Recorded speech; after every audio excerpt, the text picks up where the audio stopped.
Hello everyone, welcome back to our YouTube channel AppWiz. So today in this video, I'm going to show you how to view Hotmail password on iPhone to get it started. Let's open Setting app. It is so easy to view your password on iPhone. You need to simply go to your setting here, scroll down until you find password. So here it is, tap on it. And now enter your password, and then here, click on Security Recommendation. So here scroll down, so here you can see your Outlook.com. So tap on it in order to view your password.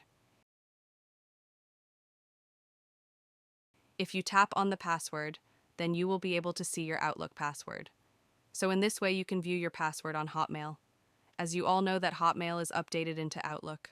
So that wraps for today. If you guys like this video, do not forget to like, comment, and subscribe.